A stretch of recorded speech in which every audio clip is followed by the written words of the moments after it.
The stomp of his father's boots on the stair was how every morning began for Arlo.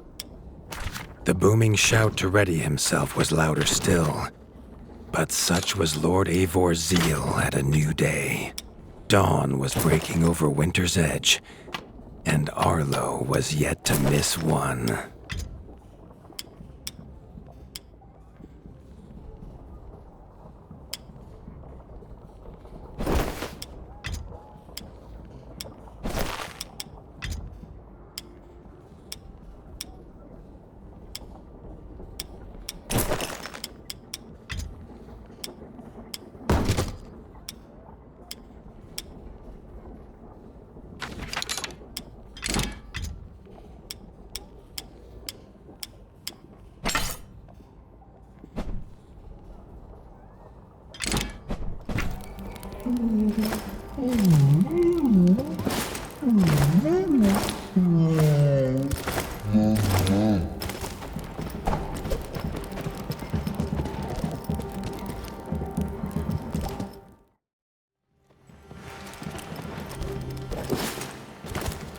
The castle echoed with the horns of the returning hunters, bringing their night's bounty.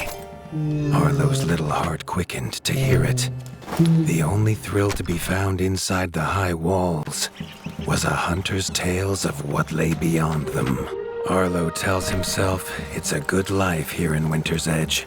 The bustling of contented ratfolk, the crisp mountain air, and without the endless scourge of frogs the southerners suffer. Why should he want for more?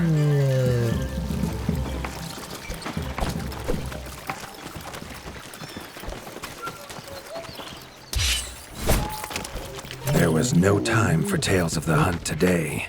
Lord Avor was already dividing what was an excellent haul, happy to see his people provided for.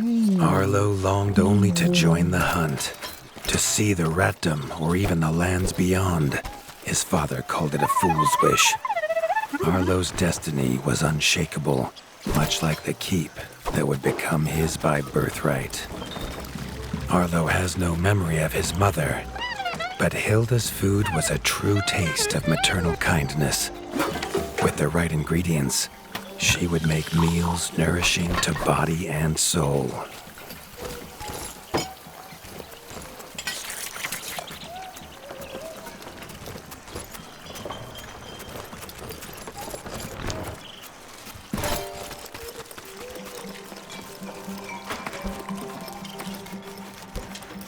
Chief Mason Leaf was the rat Arlo most admired. As younger brother to Lord Avor, his carefree uncle never faced the burden of being warden of the wastes. With walls this strong, his duties were light, leaving him plenty of time for his nephew. Crunk was a rat's rat, with no interests beyond his forge. If you have the parts, this mastercraft's rat can make armor and weapons that would see off a sky scorcher bite, or so he claims. Arlo wondered how well they'd do against something that wasn't a myth.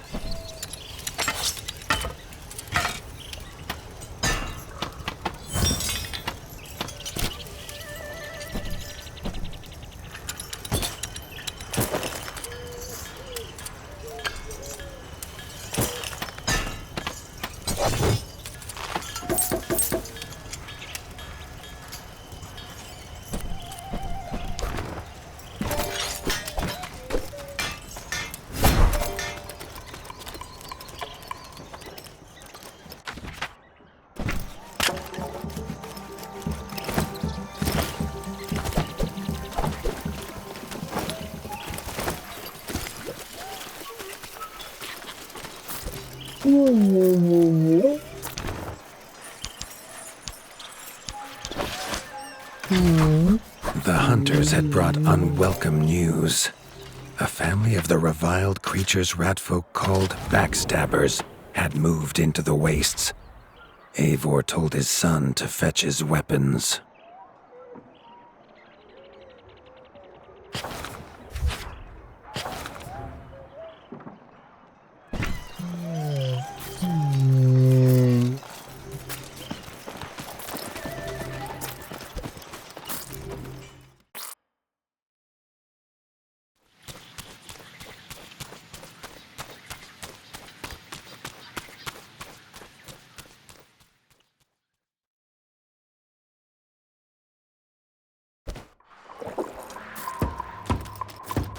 His father had no explanation for suddenly taking Arlo on a hunt. It even gave the hunters pause. Arlo had been taught to fight, and better than most. But rarely had he been tested. He was determined to prove himself. The rugged terrain of the outskirts could have taken all day to traverse, but Arlo's trusty grappling hook allowed him to swing between its many crevices.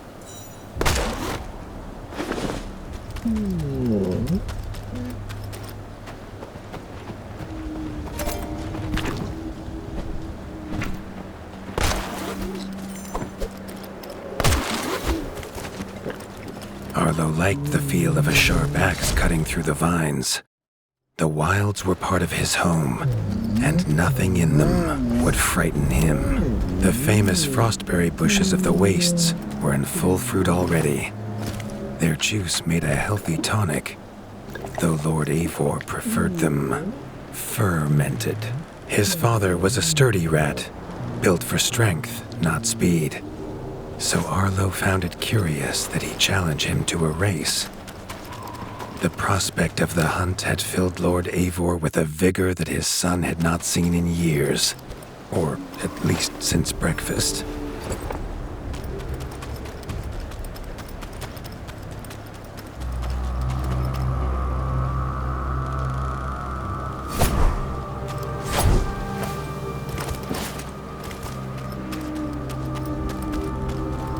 A warden fights the hardest battles, he told Arlo, and needs the sharpest blade. With that, Eivor gifted Arlo his own sharpening whetstone.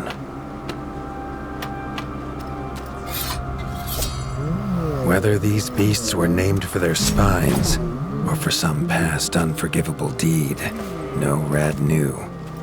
Either way, Arlo was about to find himself at the pointy ends of this brood. Even young backstabber Red attacks were brutal, but a well-timed dodge would see Arlo escape unscathed.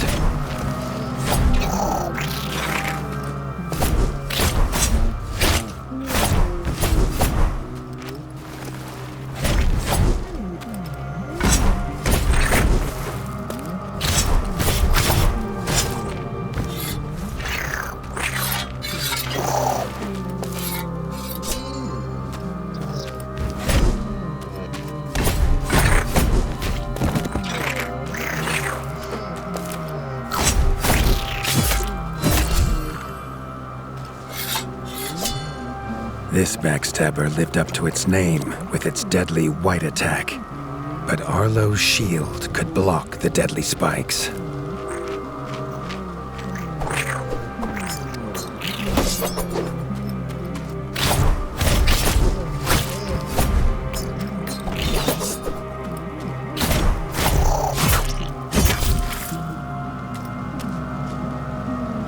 This young one used vicious yellow attacks. Arlo had to time his parries perfectly.